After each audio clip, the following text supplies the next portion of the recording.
Welcome to T.P. Hogan's Author Interviews. Today, I'm joined by New Zealand fantasy author Darian Smith. He moved back to the fallen sailors by the entrance. These men had been on guard. Surely they, of all those on the boat, would have been the most vigilant, the most likely to see something was amiss and put up a fight. There had to be a clue. The dead man on the left was blonde and slumped against the wall like a broken doll. He wore a sword on his hip but had made no attempt to draw it before he was struck down. His eyes were open and staring. Brannon leaned closer, lifting the corpse's hands and looking them over to see if he grabbed anything from his attacker. The fingers were rough and calloused from working with rope and the elements, but Brannon couldn't see anything that seemed out of place. He dropped the man's arm, and the weight of it pulled the body off balance, tilting it to one side. Tucked behind it was a small creature. At first, Brannon thought it was another dead rat, but it was a little smaller than that, about the size of his palm, and had 8 long legs curled over its body, a large dead spider. "Blood and tears," Brannon muttered. He drew his dagger, crouched down and poked at the spider. There was no response. "Taryn, come and have a look at this, could you? Is this what I think it is?" What do you think it is?" The young priest made his way over, and Drayson followed, seemingly bored with the search. Brannon gestured to what he'd found with his knife. "Am I crazy, or is this one of those things you keep as pets in your lab?" Taryn's eyes widened. "A Kriegor spider? But they're from the desert. It's not hot enough for them here." "Unless it was planted," Brannon said. "They're poisonous, right? Those pinpricks could be bite marks. Could that be what killed everyone?" Taryn shook his head. "A spider would only bite one person, 2 at the most. They've been used for assassinations before, but this doesn't fit their nature." "What if there are more of them?" Brannon looked around uncomfortably. Drayson snorted. "Enough to have one bite every member of the crew? Do you really think we wouldn't have noticed that many hooded great spiders running about?" Taryn knelt down beside the spider. "They're territorial anyway," he said. "They'd fight if put together." "Okay, so it's yet another mystery," Brannon sighed. "I wonder what killed it." He used the tip of the dagger to flip the spider over. The creature's back was torn apart as if burst open from the inside. The body was hollowed out, blood and ichor had oozed over its 8 tiny eyes. Brannon startled, almost losing his balance, and stood up. "Blood of the wolf," Taryn's voice cracked. "What is it?" Brannon glanced up at the priest as he stumbled back. "We have to get off the ship." Taryn's eyes were wide, the whites stuck against his pupils. "Now!" Brannon exchanged a glance with Drayson. "Why?" Before he got an answer, the corpse at his feet quivered. Brannon froze, his eyes fixed on the dead man's face. Something moved under the skin. A lump the size of a thumb wriggled up the man's neck and across his cheekbone.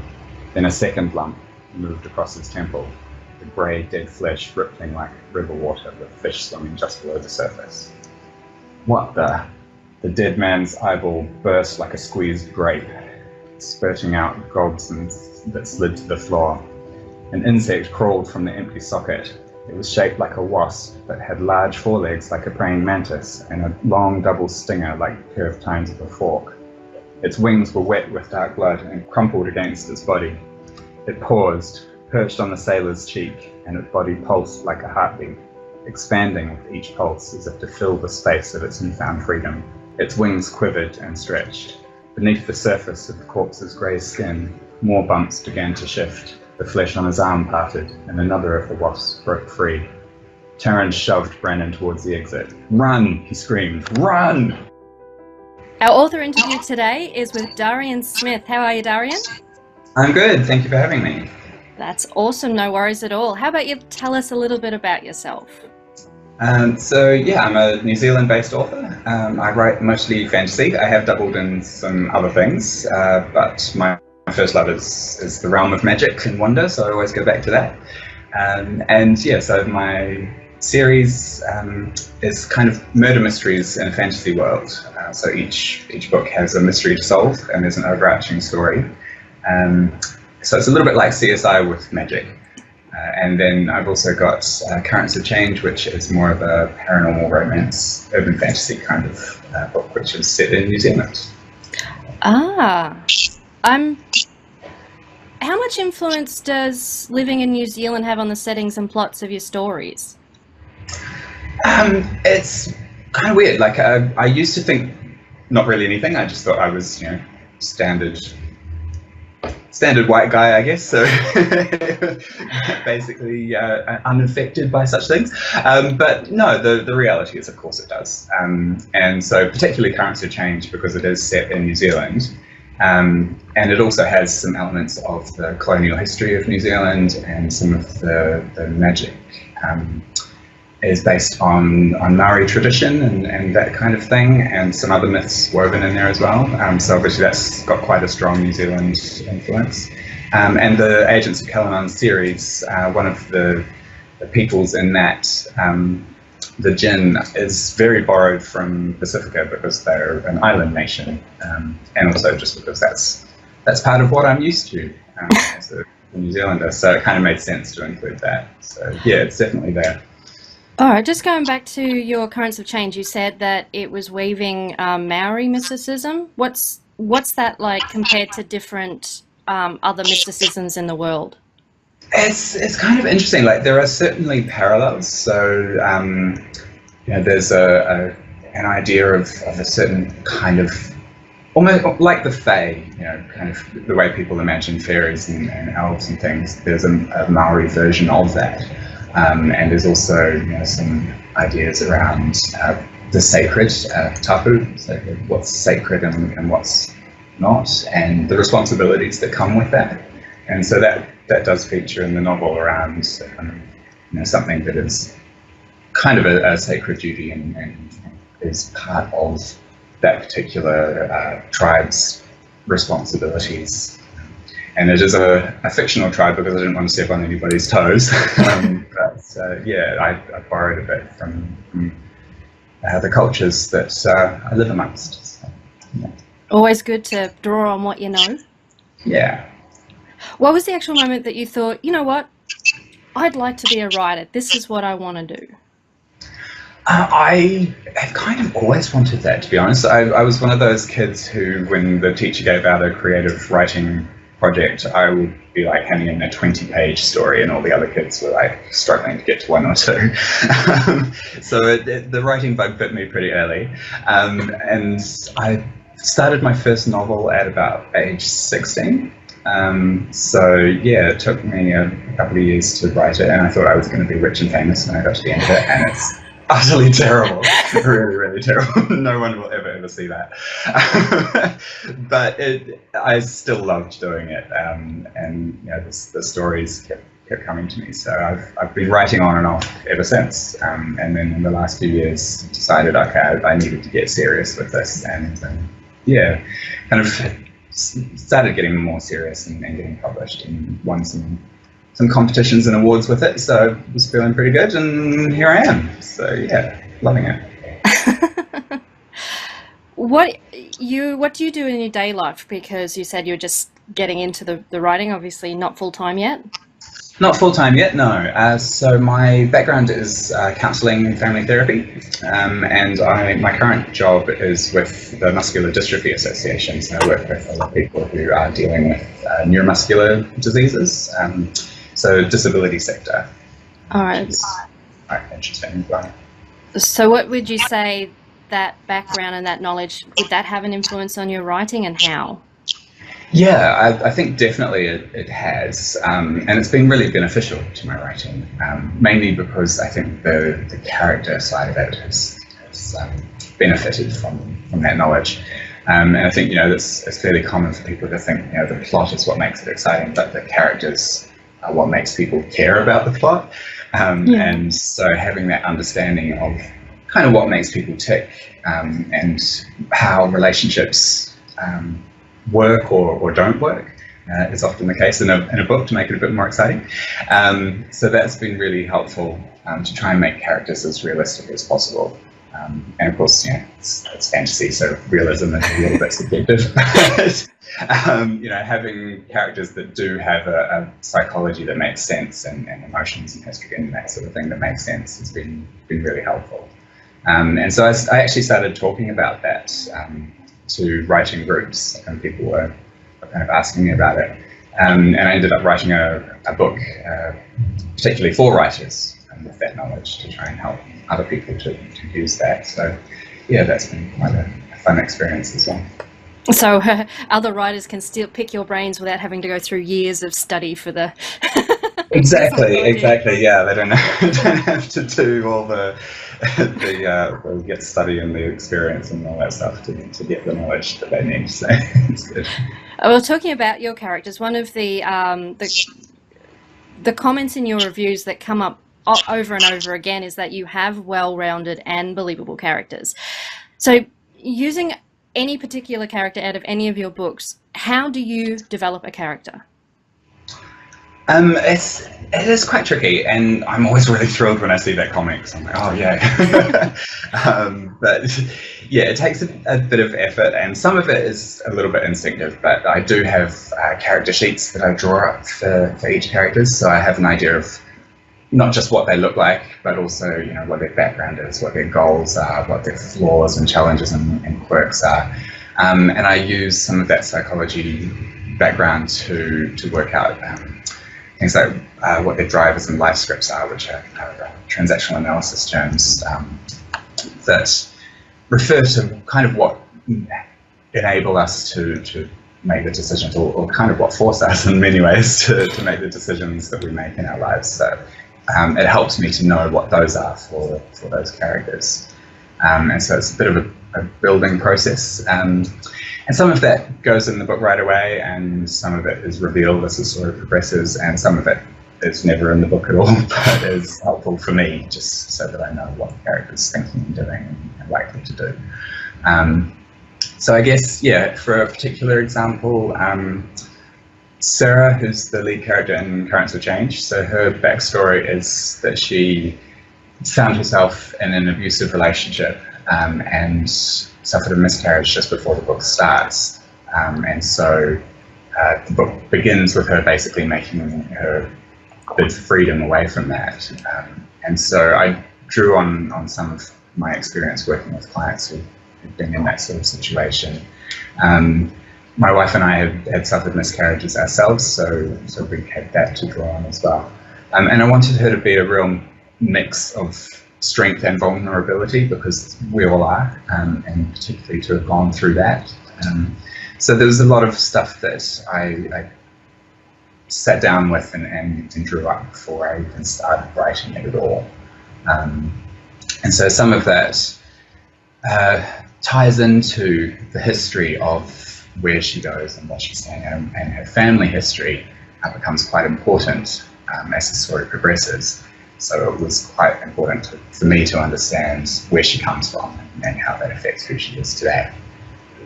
And then I also did a bit of thinking about the other characters in the book, because I try and work that out for each of the main characters. And then I also have a bit on the sheet for how do each of these characters relate to each other.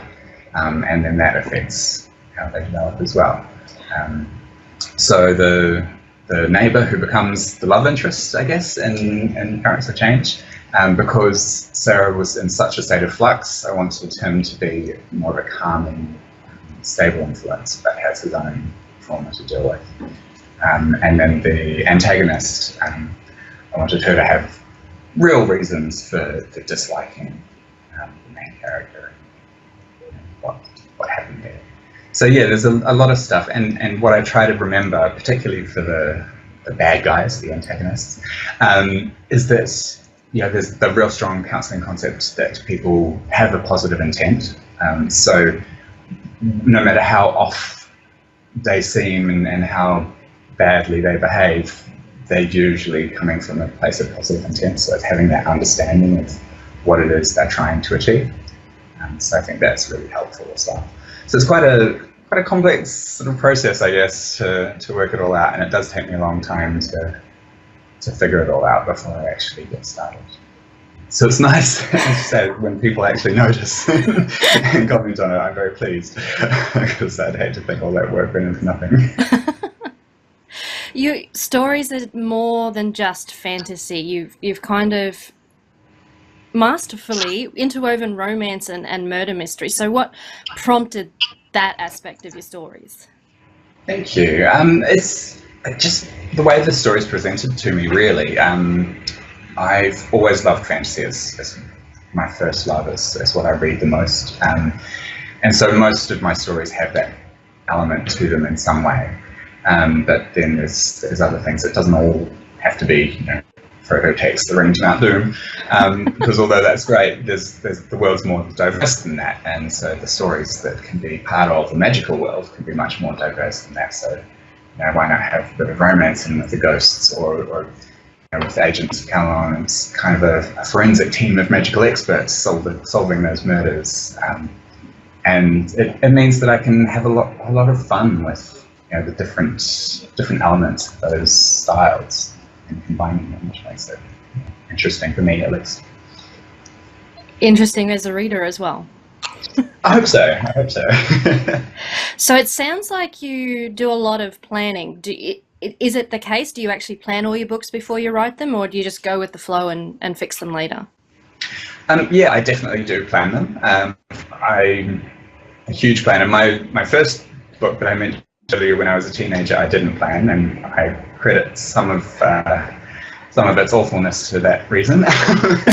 But yeah, particularly for the mystery element, most of my books have that mystery kind of element to them. So I really do need to plan that ahead of time, because I need to know that it's going to be fast-paced. I like it to know where everything's going to happen, and I have to know where I can hide the clues and put the red herrings and make sure that the characters are in the right place at the right time and all that sort of stuff. So it's it's something that's really important to me. And although I don't particularly like the process of planning, I love writing with a plan. It makes it so much easier, and it makes it it frees up my brain, I feel, to actually put more interesting things into the scene that I'm working on, because I'm not having to think about what the scene is going to be or know what it's going to be. So okay. That's different. That sounds like you've got it all down pat. It sounds like it, doesn't it? It's not nearly as as easy in the process, and the plan is obviously very flexible. That there are times when you get partway through and go, okay, no, this needs to change. But it's actually really helpful. And when I'm in that planning stage, I'll often take up the entire lounge room of our house with pieces of paper. Each piece of paper is a different scene, and I'll just lay out the whole book across the floor and be able to look at it and go, okay, this section looks boring. I need to change things around or add something. So it's helpful. That's it. So what are the experience that you went through when researching your series and the books and things like that? So I guess, the good thing about a fantasy world is that most of it's made up, so it's not so much research that I need to worry about. But then I also need to make sure that the things that I am adding are realistic. So most of my research, to be honest, is internet. I don't know how people survive before they could just Google something and carry on. But my search history does get odd. It does get very odd. Brannon is a physician, so I've had to Google some very odd medical facts, and he's also a war hero, so there's some rather unpleasant wounds and things that I had to Google. And the tattooing that the Jinn people do is based on traditional Polynesian techniques, so that was really interesting to look up. And I spent a lot of time that day trying to figure out what ingredients to put in my tattoo ink. And so, it's a real mix of stuff now. But it's quite interesting to learn all that stuff.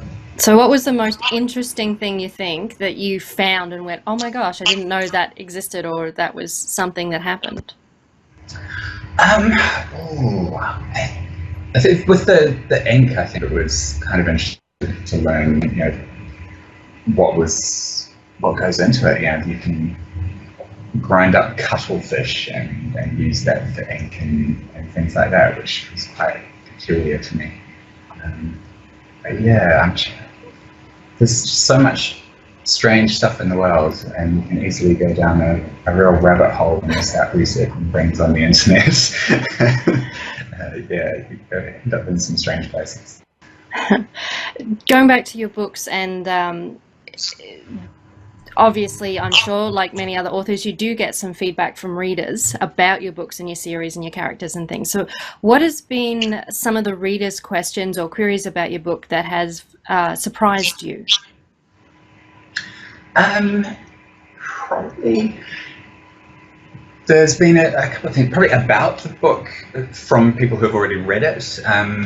Not too much has surprised me, although it surprises me, I guess, how much people notice. Often a reader will have remembered something more than I've remembered it.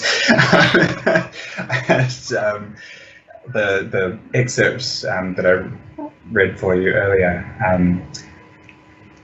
the wasp creatures are actually a result of a reader asking me about the spiders that appeared in the first book, and there was a throwaway comment from one of the characters about, oh, you know, if only you knew what eats the spiders, and the reader was like, oh my god, what does it eat the spiders?